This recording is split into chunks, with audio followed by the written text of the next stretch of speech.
Ya, harapan baru.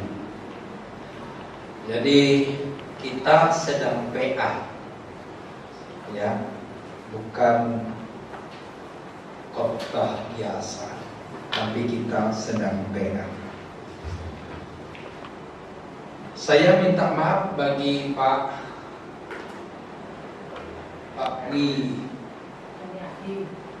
Janiadi beserta rekannya, karena sampai tidak tahu kalau saya sudah suruh mereka membaca di rumah.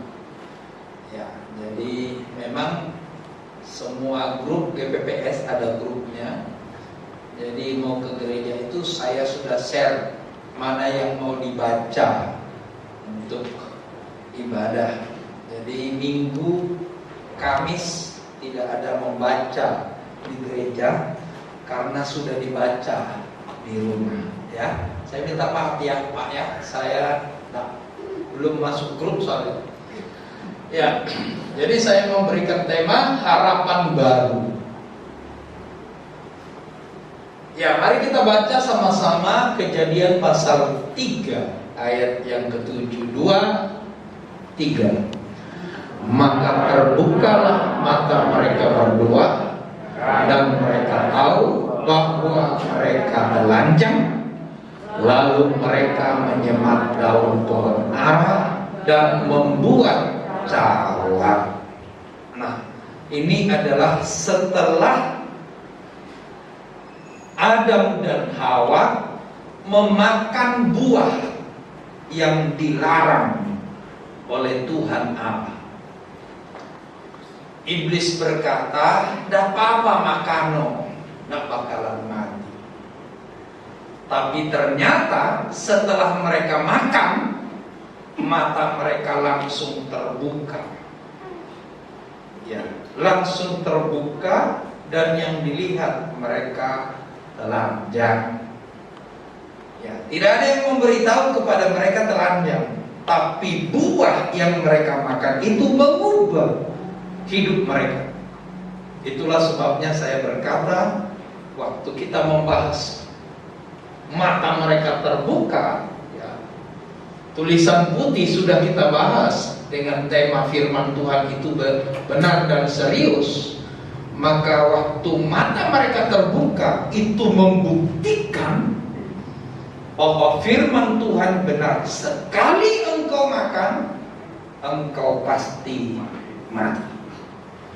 Jadi bukti daripada firman Tuhan itu benar, ketika mereka makan, tidak ada yang memberitahu, tidak ada yang langsung mereka berubah. Mata mereka terbuka tanpa dikomando. Itu tanda bahwa firman Tuhan itu benar dan serius.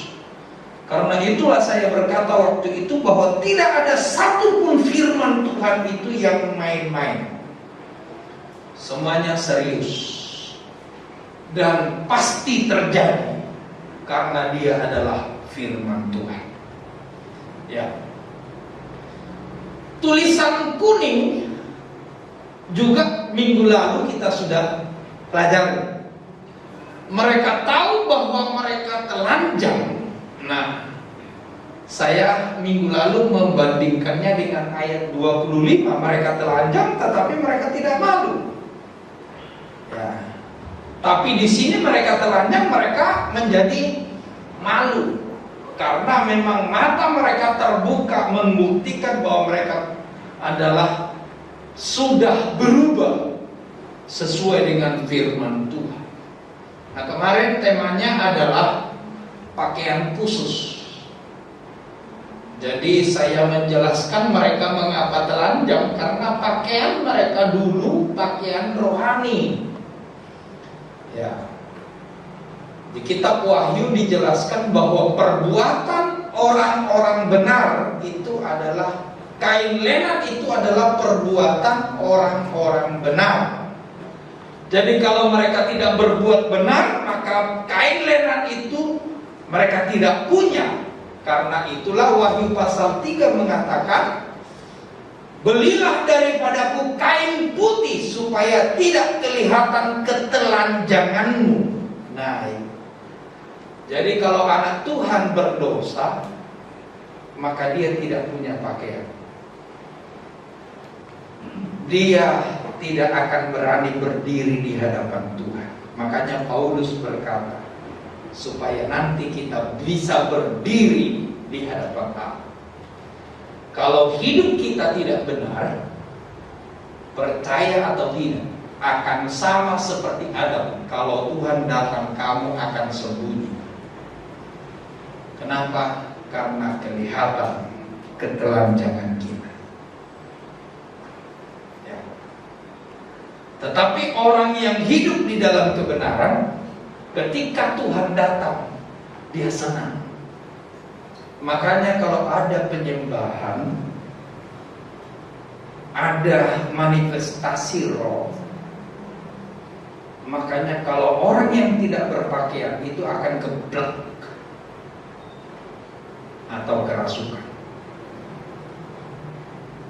Itu karena bukti dia harus sembunyi dari Tuhan.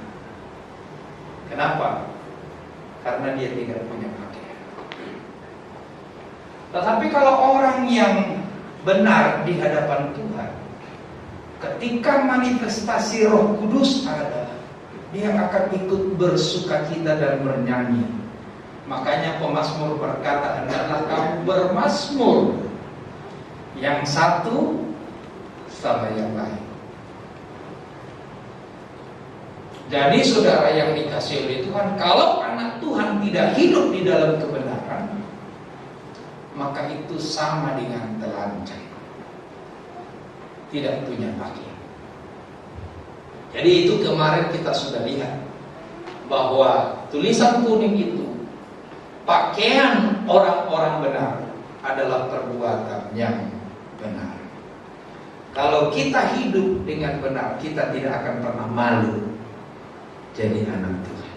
Nah, hari ini kita akan melihat tulisan kuning.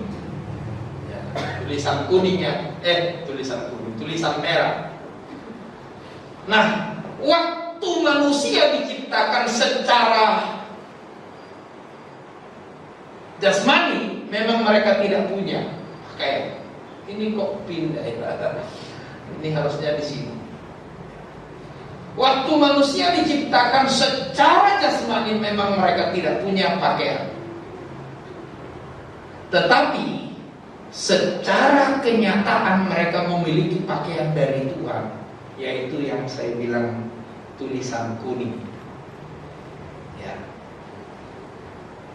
Secara jasmani ditulis memang mereka telanjang, tapi mereka tidak malu sebab punya pakaian kemuliaan, pakaian rohani. Tetapi ketika mereka berdosa, pakaian itu copot, mereka dilihat, terlihat, dan mereka melihat mereka telanjang. Ya, jadi secara kenyataan mereka memiliki pakaian dari Tuhan, sehingga mereka tidak merasa malu walaupun fakta jasmani sepertinya mereka telanjang. Dan memang mereka telanjang. Tapi ada pakaian kemuliaan yang diberikan oleh Tuhan. Itulah yang membuat mereka tidak malu. Tetapi ketika mereka melanggar perkataan Tuhan, mereka kehilangan pakaian itu sebagai tanda bahwa mereka telah berubah. Mereka berubah. Perubahan yang dialami manusia adalah sebagai bukti bahwa firman Tuhan benar dan serius yang kemarin Kamis lalu ini, dan sebagai bukti bagi mereka bahwa mereka pasti mati sesuai dengan firman Tuhan. Sekali engkau memakannya, engkau pasti mati. Ya. Nah, hari ini kita akan melihat bagian yang ketiga yang bertulisan merah tadi, ya, bertuliskan merah. Apa itu? Lalu mereka menyemat daun pohon ara dan membuat cawan. Ya. Membuat cawan. Waktu manusia diciptakan secara pakaian jasmani memang mereka tidak punya, tetapi secara keyakinan, saya ulangi lagi supaya paham, kenyataan mereka memiliki pakaian dari Tuhan sehingga mereka tidak merasa malu walaupun telanjang. Tetapi ketika mereka melanggar perkataan Tuhan, mereka kehilangan pakaian itu, maka mereka telanjang dan merasa malu. Nah, itu dia. Ketika mereka melihat diri mereka telanjang, maka mereka menyemat daun pohon ara. Menyemat daun pohon ara dan membuat cawat. Memang setiap orang yang malu berusaha akan menutupi kemaluannya. Makanya dia mengambil daun pohon ara untuk membuat cawat, supaya apa yang membuat dia malu bisa tertutupi. Nah, ini dia yang akan kita lihat. Mereka membuat cawat karena mereka tahu mereka telanjang. Manusia membutuhkan pakaian supaya tidak merasa malu. Itu dari awal. Kalau tidak ada pakaian, mereka pasti malu.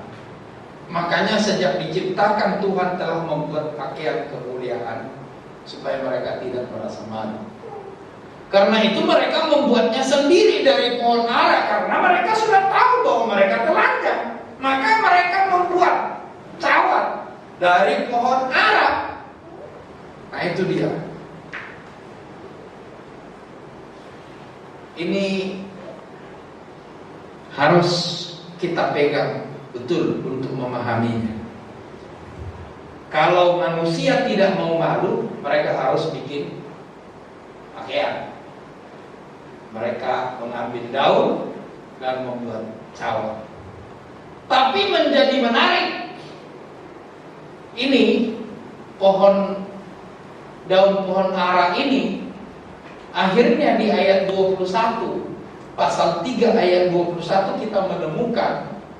Nah, ini dia pasal 3 ayat 21, kita baca sama-sama 2, 3. Dan Tuhan Allah membuat pakaian dari kulit binatang untuk manusia dan untuk istrinya itu, lalu mengenakannya kepada mereka. Jadi Tuhan Allah membuat pakaian yang lain. Pakaian daun tadi dibuat, kemudian Tuhan membuat pakaian baru dari kulit binatang untuk manusia dan istrinya itu, lalu mengenakannya kepada mereka. Ini yang menarik. Kalau di PA seperti itu, ya. Pertanyaannya, apakah Tuhan Allah mengganti buatan manusia itu? Tadi kan daun pohon ara, kemudian kan diganti sama Tuhan jadi kulit. Nah, pertanyaannya, apakah Tuhan Allah mengganti daun itu, buatan manusia tadi itu, dengan buatan Allah karena daun?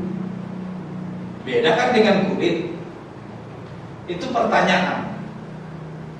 Apakah karena Tuhan lihat, cuman daun kasihan, kurang bagus, maka dibuatlah dari kulit? Kan kalau kulit hangat, ya, tebal, anti nyamuk, ya. Apakah itu penyebabnya mengapa Tuhan mengganti daun menjadi kulit binatang? Itu pertanyaan penting yang akan kita lihat. Maksudnya kulit lebih baik dari daun, karena itu Tuhan mengganti. Atau kulit lebih hangat dari daun, karena itu Tuhan mengganti. Atau bukan itu, atau ada makna yang lain. Nah, ini yang menjadi sebuah pertanyaan bagi kita. Kenapa Tuhan ganti?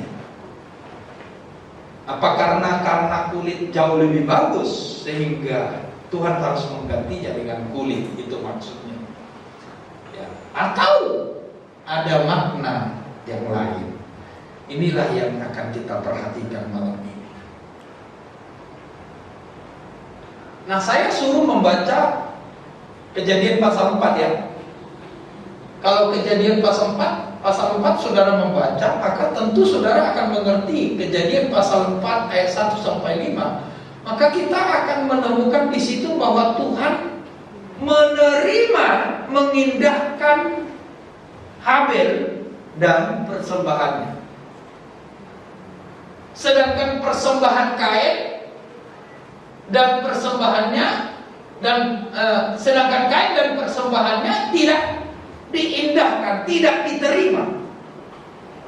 Nah, ya kan? Tidak diterima. Ini karena kebetulan Habel memang sama-sama mempersembahkan domba. Ya, ini persembahannya domba. Sedangkan Kain persembahannya buah-buahan, hasil bumi. Tetapi sama-sama terbaik loh. Ya, sama-sama terbaik. Ya. Kalau kita membaca ini, apakah ada kaitannya dengan Tuhan membuat pakaian dari kulit binatang? Nah, itu yang. Nah, sebuah pertanyaan. Apakah karena Tuhan tidak suka sama Kain?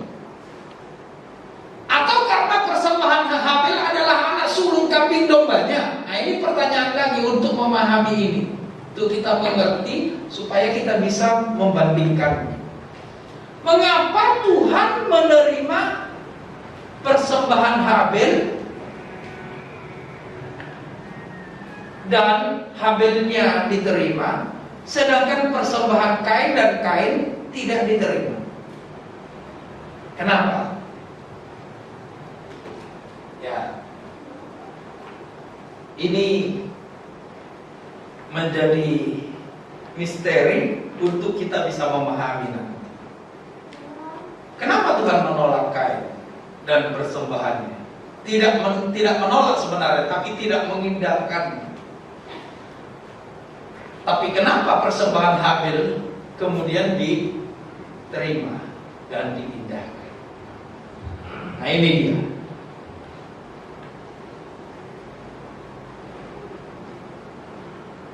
Kalau memang karena Kain tidak disukai, ya, apakah karena Tuhan tidak suka sama Kain?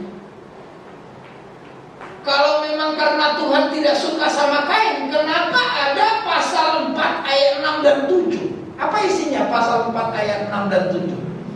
Tolong Pak Andrianto dibaca. Apa isinya?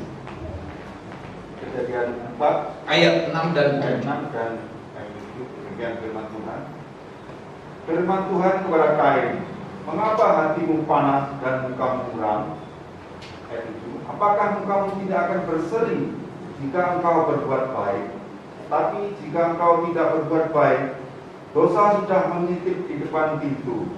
Dia sangat menggoda engkau, tetapi engkau harus berpuasa atasnya. Berpuasa. Ya. Saudara lihat, kalau memang karena Tuhan tidak suka sama Kain, kenapa kok Tuhan bilang, Kain, kenapa kau marah? Kenapa wajahmu murung? Kan lebih bagus kalau wajahmu bersuka cita. Kenapa kok Tuhan bilang begitu kalau memang Tuhan tidak suka sama Kain? Saya yakin Tuhan tidak sedang benci dengan Kain. Memang di kitab Ibrani dikatakan bahwa Kain itu datang dari si jahat. Tetapi saya percaya setelah ayat 7 ini, kan Tuhan sudah bilang, hati-hati loh, setan telah menggoda. Tapi kamu harus berkuasa loh sama dia. Tapi buktinya dia tidak berkuasa. Justru dia setelah ayat 8, justru Kain mengajak Habel dan pergi.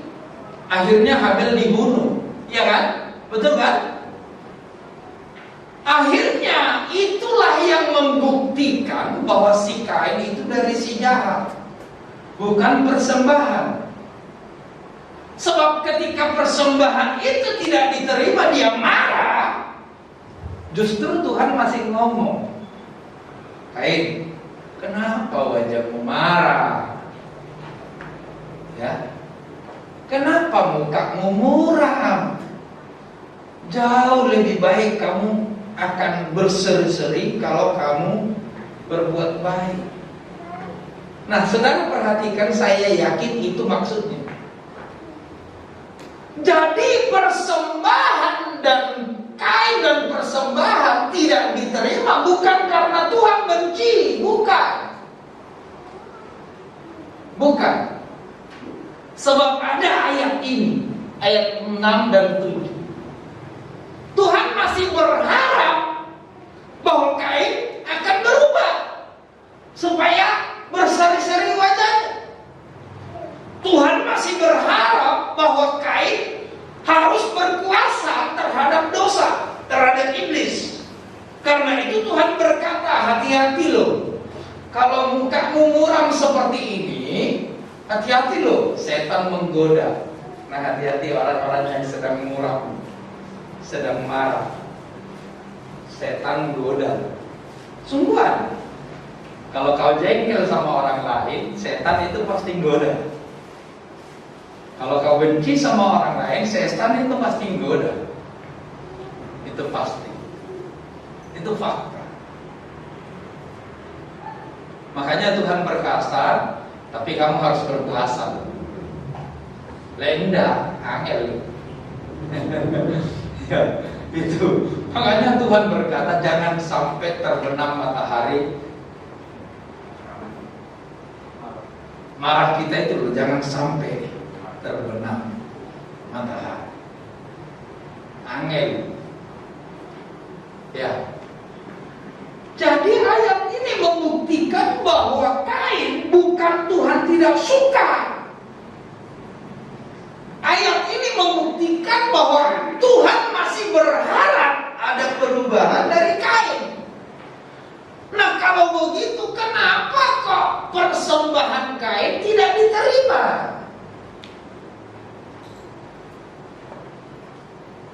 Ya. Kenapa persembahan Kain tidak diterima, sedangkan persembahan Habel diterima? Nah, ini kita simpan dulu. Ya. Kita perhatikan dulu. Ya, tadi Tuhan mengganti daun dengan kulit pinang. Di bagian yang kedua ini kita menemukan persembahan Habel diterima, berarti karena persembahan Habel itu adalah binatang. Ya. Jadi bukan karena benci atau tidak. Dia menerima persembahan itu karena itu anak sulung kambing domba dari Habel. Nah, pertanyaannya, kenapa kok Tuhan suka domba? Apakah Tuhan makan domba? Apakah Tuhan senang darah? Ya, seperti tuduhan orang lain. Oh, Tuhan orang, ada loh satu buku menuliskan Tuhannya orang Kristen itu senang darah. Jadi nanti di surga satu-satu disembelih. Karena Tuhannya orang Kristen itu senang darah. Ada bukunya. Orang-orang gila yang menulisnya. Apakah karena Tuhan kita senang darah? Atau karena lain? Ini loh saudara, gunanya kita perlu belajar dengan baik. Ya.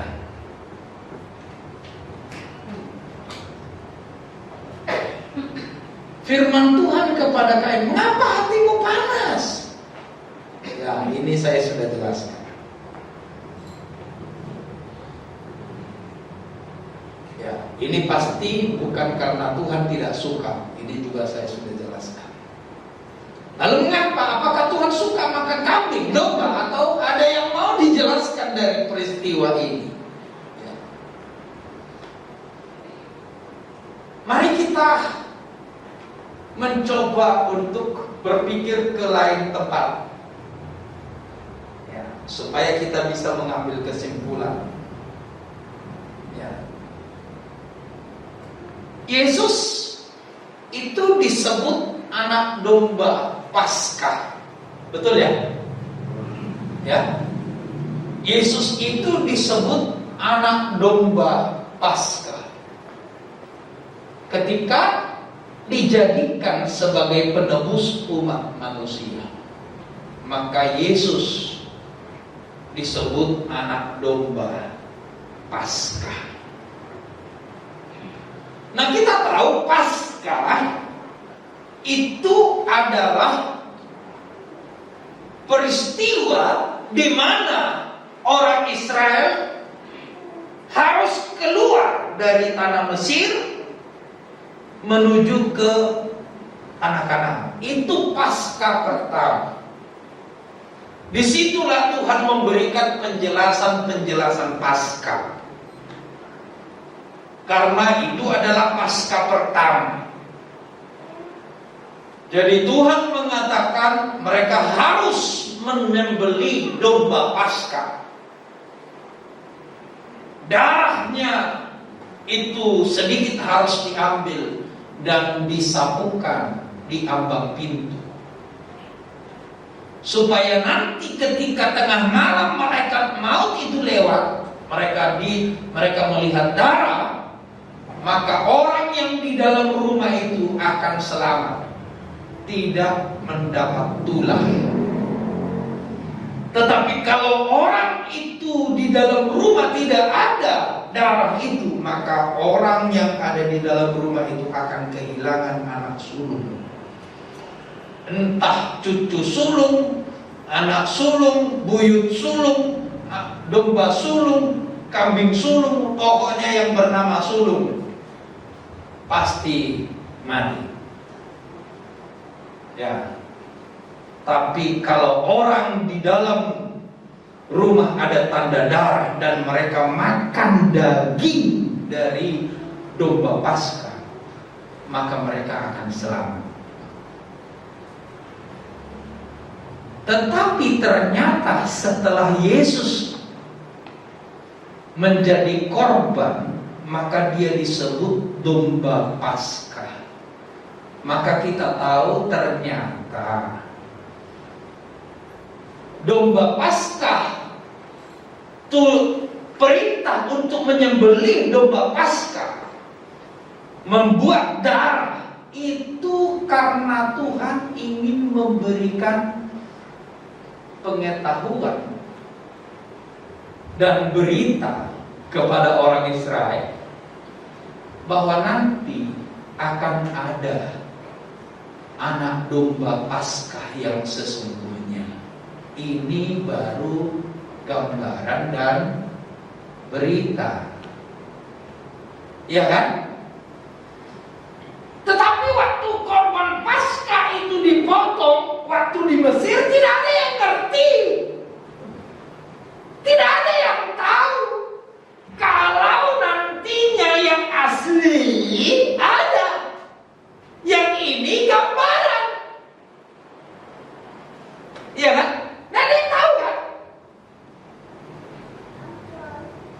Tapi jelas Tuhan, setelah ini kita mengerti bahwa Tuhan memang memberikan domba Paskah itu sebagai gambaran bahwa nanti akan ada anak domba Paskah yang sesungguhnya. Nah, saudara yang dikasihi oleh Tuhan, kenapa Tuhan mengganti daun dengan kulit binatang? Bukan karena buatan manusia tidak dihargai oleh Tuhan. Bukan. Bukan juga supaya manusia lebih hangat. Bukan. Tapi sesungguhnya seluruh para teolog mengakui bahwa inilah berita pertama, bahwa Tuhan akan menyelamatkan manusia. Domba dipotong, kulitnya dipakaikan kepada manusia untuk layak bertemu dengan Tuhan.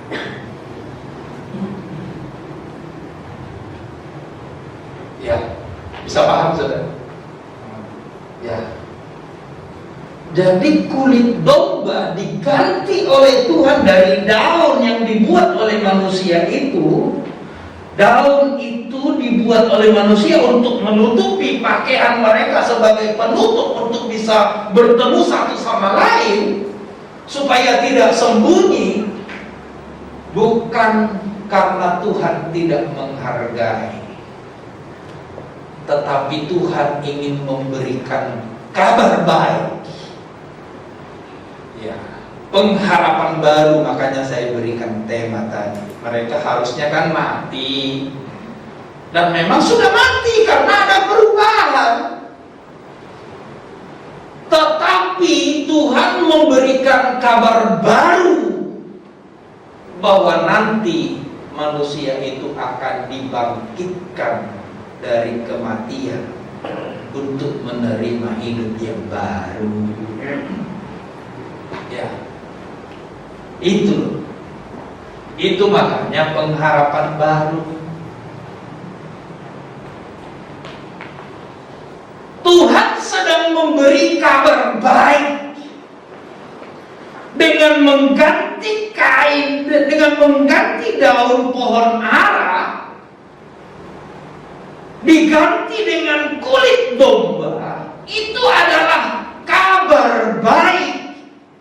Itu adalah berita pertama di mana Tuhan sedang memberitakan bahwa memberikan harapan baru kepada manusia, bahwa manusia yang mati itu satu saat Tuhan akan bangkitkan menjadi manusia baru, karena Tuhan akan memberikan pakaian yang baru. Dan sesungguhnya domba Paskah itu, dan sesungguhnya kulit binatang itu adalah kulit Yesus. Ya, kalau saya sebutkan karya Yesus, itulah pakaian baru kita. Makanya di kitab Wahyu Tuhan berkata, belilah daripadaku pakaian. Ya kan? Karena hanya Tuhan yang punya pakaian itu. Hanya Yesus yang bisa memberikan pakaian kepada kita untuk bisa bertemu dengan Tuhan. Makanya dari awal keselamatan itu hanya ada di dalam Yesus Kristus. Mulai Adam sampai nanti kiamat, keselamatan itu hanya ada di dalam Yesus Kristus. Karena mulai dari Adam, Tuhan sudah memberitakan kepada manusia bahwa yang membuat pakaian itu adalah anak domba. Anak domba Paskah. Jadi makanya Alkitab mencatat tidak ada seorang yang sampai kepada Bapa kalau tidak melalui Yesus. Salah satu penjelasan yang sangat penting, bukan karena agama tidak penting. Agama itu tidak bisa menyelamatkan. Mengapa hanya keselamatan ada di dalam Yesus Kristus? Itu karena pakaian untuk bertemu dengan Allah hanya ada di dalam Yesus. Paham saudara? Paham? Masih mau biarkan anakmu tidak jadi orang percaya? Nah, masih mau bilang semua agama sama? Halo? Itulah sebabnya tidak ada keselamatan selain di dalam Yesus Kristus. Itulah alasannya.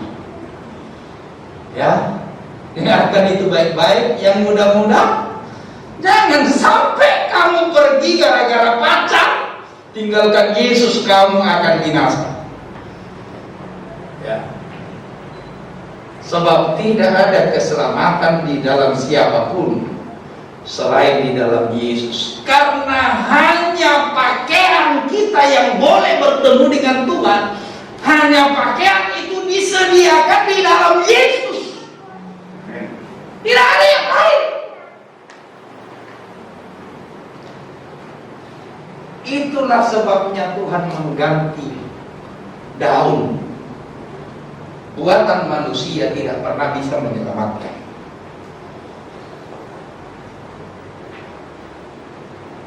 Ciptaan manusia itu rapuh, tidak bisa. Nah, disitulah kabar baik, kabar baru. Yesus pertama sekali mengganti pakaiannya Adam dan Hawa. Dia buat pakaian yang baru, lalu dikenakan kepada Adam, kepada manusia itu dan kepada istrinya. Nah, itulah berita baru. Ya. Jadi Alkitab banyak dalil untuk membuktikan, menunjukkan bahwa tidak ada keselamatan di luar Yesus. Tidak ada keselamatan di luar Yesus, hanya di dalam Yesus. Karena itulah firman Tuhan itu benar. Semua firman Tuhan itu benar. Hai orang tua, jangan biarkan anak-anak kita, keturunan kita, selagi masih mampu, doakan dan beritakan, doakan dan sampaikan. Karena tidak ada orang bisa bertemu dengan Tuhan dengan terancam. Harus ada pakaian,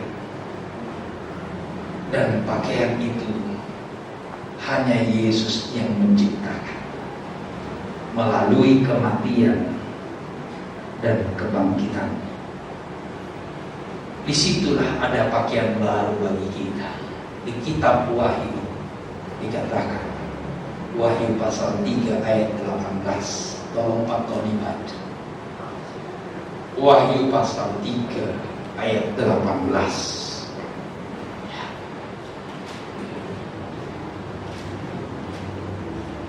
Wahyu pasal 3 ayat 18.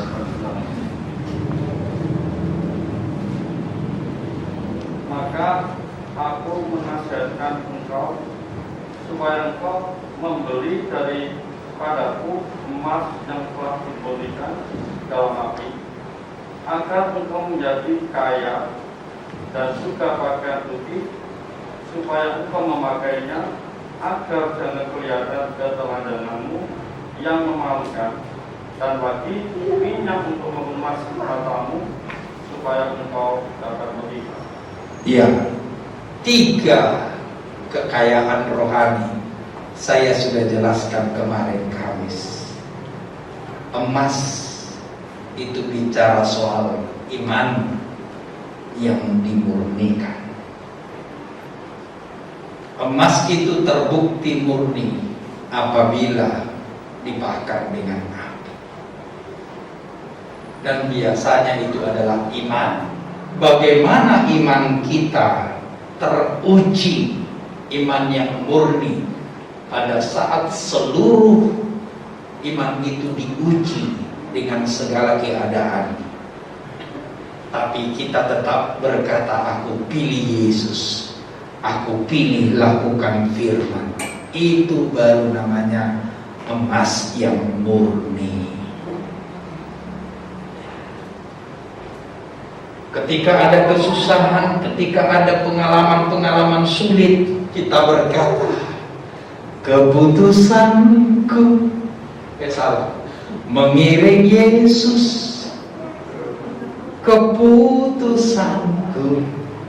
Ya. Ketika COVID datang, banyak masalah, kita tetap berkata, mengiring Yesus. Keputusanku. Ya. Ketika ada masalah-masalah yang lain yang begitu berat, tetapi ketika kita berkata, mengiring Yesus, keputusanku. Mengiring Yesus, keputusanku. Itulah iman yang dimurnikan. Iman yang murni dan sedang memurnikan. Yang kedua, pakaian. Mustahil saudara bisa bertemu dengan Tuhan dengan telanjang. Tidak bisa.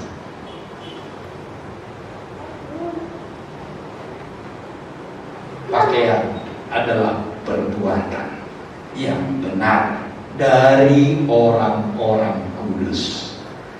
Ya kan? Pakaian putih, lenan putih yang berkilau-kilauan itu adalah perbuatan yang benar, bukan perbuatan yang salah. Perbuatan yang benar dari orang-orang kudus. Itulah pakaian. Kita adalah orang-orang kudus. Kalau kita berbuat benar, pakaian sedang kita jahit. Pakaian kita sedang beli dari Tuhan. Tapi kalau kita tidak berbuat baik, walaupun kita orang-orang kudus, pakaian sweat kan. Daun pakaian. Ya. Dan yang terakhir, minyak. Itu biasanya Roh Kudus. Dia yang bisa menolong mata kita bisa melihat yang benar atau salah. Tidak ada yang bisa menolong kita untuk bisa melihat yang benar atau salah kecuali Roh Kudus. Hanya Roh Kudus yang bisa menolong kita. Amin. Mari kita